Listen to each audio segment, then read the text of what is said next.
Hey there, Nation, and welcome to the show where we help you to play miniatures wargaming on a budget. It is I, Commander Cheapskate, and we are back on an episode of Into Darkness. This is our series that is dedicated to our Space Station Zero solo play campaign, and this is Battle Report number 9. This is an environmental control room scenario that my crew, Thundrik's Profiteer, will have to engage into. They'll have to fight a couple of control drones, worker drones you can see right over here, as well as some mutagen gas that could potentially turn my guys into plants if I'm not careful enough on this one. So as you can see, we're playing on a typical kill team into the dark terrain table with a terrain board, as well as this beautiful Gallo dark terrain, if I do say so myself. Just really happy the way that the Gallo dark terrain actually came out. Just really love how it just kind of pops on this table with all the colors and everything else onto it. But anyways, so that being, I'm starting to ramble now. But anyways, with that being said, ladies and gentlemen, we're going to play some background music real quick. As the music is playing, we'll go over the scenario rules for the environmental control room. We'll also talk about the contents of my crew with Thundrik's Profiteers, which is the crew of the Skyfarer, a shipping crew. And then we'll get this battle report on a roll. So I'll be back after the drop. Challenge number 12, Environmental Control Room. The walls of this space are covered in complex, clearly broken down panels.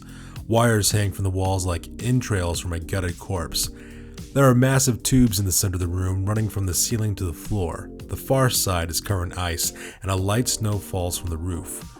The side you find yourself on is sweltering hot, with everything covered in dripping humidity. The center of the room around the tubes is a thin layer of steam and fog, emitting an odd color and smell. As you enter, smaller drones attached to the walls. It appears that they were originally designed for maintenance of the station's environmental systems, but their programming has broken down. They now seem to view your crew as a deficit in the system.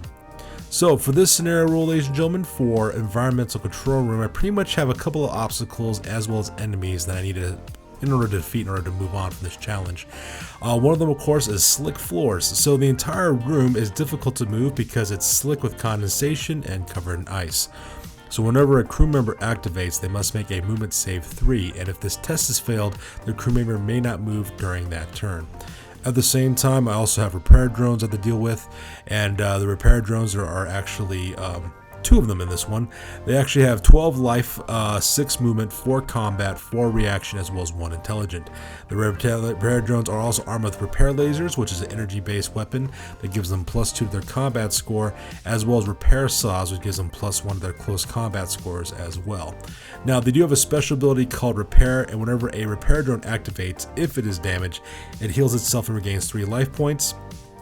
And if there's another repair drone within 3 inches of that other drone, and let's say that other drone is wounded, it of course heals that other drone for 3 life points as well. At the same time, the final challenge I do have to take care of is mutagenic gas, and basically this is a chemical attack, and whenever a crew member activates, they must make a life save 3, and if they fail, they suffer that damage equal to the amount by which they failed the test, as their body twists and mutates as well. Now, there is a risk, of course, that you could actually become a plant mutant, which is the rules can be found in the previous chapter on the greenhouse. So you do run into that ability as well, so that's something you do have to worry about. However, you can, of course, disable the mutagenic gas. All you have to do is go within 1 inch of the gas tubes, which is located in the middle of the table, pass a reaction challenge test of 6, and if the challenge is successful, the tubes are no longer leaking gas. Additional crew members activated are not required to make that life challenge test as detailed by the mutagenic gas. Now, there are secondary objectives on this one. If you do manage to take a secondary agenda, either biological or tech, you also get additional reward. Now, I don't really have to worry about too much about secondary agendas because that's not the agenda I took for this crew. The crew what I took was weapons, so hopefully I'll eventually run into a situation where my weapons secondary objective will help me out. But until then, though, pretty much my plan here is to defeat all the repair drones, and then from there I get to choose where I'm going to go next. Either a broken lift tube going up, a broken lift tube going down, or a frozen emergency exit. So we'll determine that with the end of the scenario. So with the scenario rules over with, you got to take a look at Thundrik's Profiteers roster real quick, and then we'll move on to the battle report.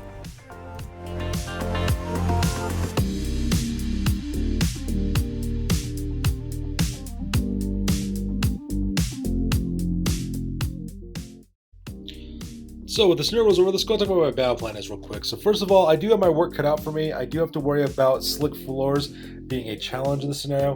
Whenever I try to activate a fighter, what I have to do first is actually take a movement test. I believe it's a movement test save 3. If I fail that, of course, I can't activate and actually can't move during that turn. So this can be kind of rough because I actually have quite a bit of distance to travel through this maze of stuff, so that way I can, make sure I can actually accomplish the challenges. So that's the first thing I got to worry about. The second thing I worry about, of course, are these repair drones. Now, these repair drones have life 12, 6 movement, 4 combat, 4 reaction, 1 intelligence. They also have repair lasers that give energy attack plus 2 their combat score. They also have a close combat weapon with their saws as well, the repair saws. And at the same time, they can also self-heal as well. So I do have my work cut out for me. Now, the Archaeotech here for the Vansar Archaeotech, this one here as well as this one over there will represent the 2 repair drones that we'll have to fight against. At the same time, this tank here with the control panel in the middle of the table, that is the mutagen gas. I do have to take a reaction test 6 in order to pass that, or to shut it down, so that way I don't have to worry about my guys actually turning into plants and being mutated as well. So I do have a lot of challenges ahead of me. Now, as for my deployment real quick, down over here I got Thundrik's Profiteers. This is my shipping crew. This is the crew I've been using the entire time. It's based off the Warhammer Underworld's Thundrik's Profiteer crew. In the back is Bjorgen Thundrik, my commander, followed by Kazgan Draxskewer, my soldier. I have Enrik Ironhail, who's my engineer, as well as Garrett Allenson, my pilot, and then finally Deadeye Lung, my medical officer as well. So pretty much my battle plan on this one, if I can actually do it for the most part, I plan on actually drawing out the repair drone over here by using Kazgan Draxskewer. His point-to-point teleporter should be able to help them to do that. Same thing with Garrett Allison as well as Bjorgen Thundrik. They do have jump boots, so they should be able to fly pretty quickly across the battlefield. My plan is to actually have Garrett Allison, who's ended up actually being my MVP in this team. His goal is to try to get here as quickly as possible so that we can turn off the mutagen gas, because that is a huge problem. It's going to cause me a lot of problems if I don't get that taken care of. Once I get that mutagen gas taken care of, I can then focus all my efforts on the 2 repair drones and finish off those guys that way. My crew is actually pretty well equipped with some long-range weaponry, so I can dance around the battlefield if I have to in order to avoid combat with those guys. But that's pretty much my battle plan on this one. So the battle plan's over with. I go directly to the top of turn number 1, and I go first for initiative. So we'll be right back after my turn 1 actions. So that takes us directly to the end of turn number 1. So not much has really been accomplished so far, so that part was pretty rough. So let's go and talk about exactly what happened. So first of all, I activated Kazgan Draxskewer. He actually uses point-to-point teleport order to teleport all the way to the side of the table, so that way that this drone here would spend his movement allowance to move up forward, and then of course it opened fire directly onto Kazgan Draxskewer. Luckily for me though, I was able to save myself from any combat effects, so no harm, no foul there. For my next activation, I then used a logistics expert ability directly onto Garrett Allenson, my pilot. Now that character actually did double movements using his jump boots to fly directly towards mutagenic gas, so that way he can start using his reaction test in order to shut that down. Now the next repair drone, of course, which is the second one over here, actually did double movements directly from its control chamber, moving and weaving its way through the terrain pieces directly here in order to engage Garrett Allenson. And this is where I kind of make my error, because I left Garrett Allenson dangerously exposed all by himself alone with that mutagenic gas. And the reason why is because for the rest of the turn over here, the rest of my squad failed their movement test because of the slick fuller, so they couldn't move all that much. So they're pretty much stuck where they're located at. Unfortunately for me, Enrik Ironhail did suffer 2 wounds from the mutagenic gas, but luckily for me though, because Deadeye Lion couldn't move, I decided to use his medical expertise ability to heal up those 2 wounds as well. So everyone is still pretty much stuck where they're pretty much located at, except for over here on the left hand side. So if I'm not careful, these drones could take my crew apart one person at a time. So with turn number 1 over with, I go directly to the top of turn number 2, and I get to activate first. So we'll be back with my turn 2 actions. And that takes directly to the end of turn number 2. So let's go and talk about what ended up happening first. So first of all, I activated Garrett Allenson, which was my pilot. He actually, for his very first set of actions, managed to get 2 critical successes, which is really awesome, off on shutting down this mutagenic gas. So because of that, the gas is now shut off, as represented by that blue turquoise die. He then, of course, took his movement allowance and flew out of that chamber directly around this corner in order to escape being attacked using his jump boots. Now from there, of course, I actually got the second initiative on this one. So for that, my next fighter was Kazgan Draxskewer. I actually used his point-to-point teleporter to teleport him directly from this side of the battlefield directly back over to Garrett Allenson to give him some backup as well. Now, at the same time, this android, of course, moved up forward. This repair drone moved to his maximum moon allowance away from the left-hand side of the table, opened fire directly on Garen Allenson. Luckily for me, though, Armored Force saved my life on that one. Wasn't able to get any even scores higher than a 6, so because that was perfectly fine. Now, Enric Hirenhill then activated next. He actually passed his movement test to escape the slick floors, moved up his maximum movement allowance, and then also used his engineering ability to open fire to give him +1 on his heavy kinetic weapon. Now, I originally did put 3 wounds onto this guy, so that part was awesome. However, the next activation, though, the next repair drone did double movements away from this area, directly to this area, since he was within 3 inches of this guy, managed to repair all 3 of those damage, so that part was horrible. Now from there, of course, Deadeye Lund then moved up forward his normal wound allowance. I did open fire with this heavy energy weapon directly into this repair drone, managed to put 2 wounds on him, so that part was cool. And then I used a logistics ability for Bjorgen Thundrik, who oddly enough is actually the slowest member of my crew actually. He actually did double movements directly away from here, using a single movement rather, to move up 12 inches forward, and then did another basic action, open fire with his gun directly into the repair drone, putting 2 wounds onto him. So luckily for me, there's no more mutagenic gas, so I don't have to worry about that, but I do have my work cut out for these drones because I gotta put some heavy damage on these guys and quick. And that pretty much makes up turn number 2. So with turn number 2 over with, we go directly to the top of turn number 3, and I get to go first. And with that, that takes directly to the end of turn number 6. And not much really happened in terms of dynamic move for the most part. Pretty much we just have a melee that's kind of breaking out right here in the middle of the table for the most part. So my very first activation, I actually activated Bjorgen Thundrik. Bjorgen Thundrik, unfortunately for me, failed his movement score, so because I wasn't able to move, so he did open fire directly onto this repair drone. I did put some damage on him for the most part, but nothing much really happened from there. Now, I did manage to steal the next activation, so then activated Kazgan Draxkewer. The only problem is that Kazgan Draxkewer failed his wound allowance, so because of that, he cannot move because of slick floors. And unfortunately, I gave this guy a heavy melee weapon because I wanted to have some diversity in my group, and I'm realizing now that that might have been a huge mistake because my best fighter doesn't have a shooting weapon, so he can't engage in close combat. Meanwhile, the next drone, of course, did open fire directly onto Bjorgen Thundrik, but luckily for me, though, it flubbed its rolls. It actually rolled 2 1s, so because I wasn't able to do much of anything there, so that part was kind of nice. Now, for my next activation, I then activated Deadeye Lund. Deadeye Lund uses medical expertise directly on Enric Ironhill to help him heal.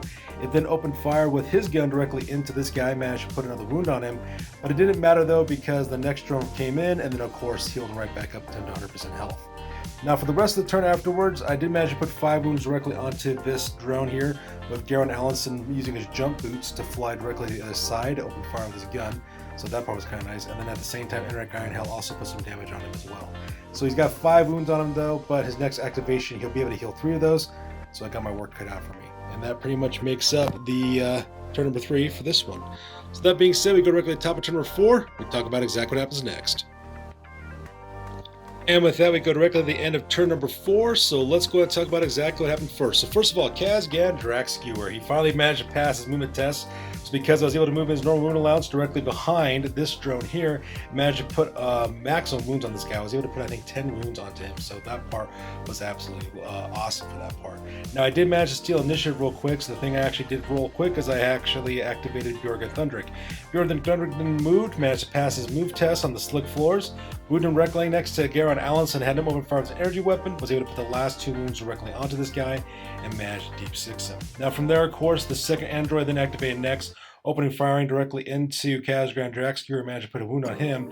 And for the rest of the turn, with the combined shooting of Garen Allenson, Enric Ironhill, as well as Deadeye Lund, I was able to put 6 wounds directly into this guy as well. So with that being said, that takes directly to the top of turn number 5, and I get initiative. So with turn 5, it ended up being primarily a stalemate for the most part. I wasn't able to accomplish most of anything. Unfortunately for me, I wasn't able to charge forward with Kazgan Draxkewer as my main killer. It's because I wasn't able to do anything against the second drone. The drone did manage to heal 3 of its wounds, but with the combined shooting of all my characters, I just kind of flubbed this round. So it was pretty bad. The only thing I was able to do was only manage to put 5 wounds on this guy as well. So I still have my work cut out for me. I can't get too frustrated yet though. The reason why is because this is my last drone I gotta take out before I actually run out of for me to succeed in this test. And there's only 1 of them, and they really can't do much damage, especially as I got my entire crew with me at the same time. So because of that, we go directly to the top of turn number 6, and I get to go first because I have the first activation. All right, so that takes us directly to the top of turn number 6 and also to the end of the game. So I was able to activate Kazgan Draxcury. He didn't manage to pass his Slippery 4 test. Was able to charge directly into the very last drone. I threw all of my combat dice with it, getting 9 different rolls on that one. I managed to get 2 12s. So because I was able to finish off the very last drone by getting 7 wounds on him directly, which capped him out at 12 and destroyed that very last repair drone. And just like that, my crew succeeded the Environmental Control Room Challenge. So that being said, ladies and gentlemen, we're going directly to the post game because this battle report is now officially over. That's it, man. Game over, man. It's game over. Alright, so let's go on and talk about my crew. They're in the post game. So this is the crew roster for Thundrik's Profiteers, which is a shipping crew from the Skyfarer, which is the name of the ship that my crew actually comes from. As you can see, for the most part, we pretty much remain the same. Not much has really changed except for gaining of experience points. Bjorgen Thundrik increases experience points up to 18, while Deadeye Lund, Kazgan Draxcury, Enrik Iron Hell, as well as Gerard Allenson leveled up to they earned up to 9 experience points as well. So this challenge was a bit of a hard one, and the reason why is because that movement challenge. That movement challenge really hurt my crew. I was unable to move around very much, even though I have jump boots and point-to-point teleporters. Without being able to move, it really kind of hindered my ability to actually cause some damage for my enemies for the most part. So all things considered, though, I did get kind of lucky. My squad is kind of elite at this point. I've leveled up quite a bit, have a nice collection of weaponry as well as skills. So looking back now, I'm realizing that giving Kazgan Draxcury a heavy close combat weapon probably wasn't the best weapon to give this character, was that heavy melee weapon. However, there is a nice part about having that heavy melee weapon, and that it also assists in defensive roles. So Kazgan Draxcury has actually been surviving quite a bit against some of the odds being thrown his way, because he can use those for defensive roles in his combat test for defensive. So that part's really nice as well. Hopefully I can run into a situation where I can get him a ranged weapon of some sort, because I'm starting to realize now not giving Kazgan a shooting weapon is probably not such a great idea. Now at the end, of course, the end of the challenge, all the repair drones have been defeated. So because I decided to take the broken lift tube down, which takes me next to my next challenge, which is challenge number 11, which is the greenhouse challenge. So I'll be going that scenario next with this campaign. So that's going to do it for this one, you guys. As always, please feel free to like, comment, and or subscribe. You guys' input is invaluable to us as always. Also check us out on Facebook, Instagram, as well as blogger.com for all that is greatest hobby news related to this channel. That's going to do it for this one, you guys. I will catch you guys in the next one. Peace out and stay classy.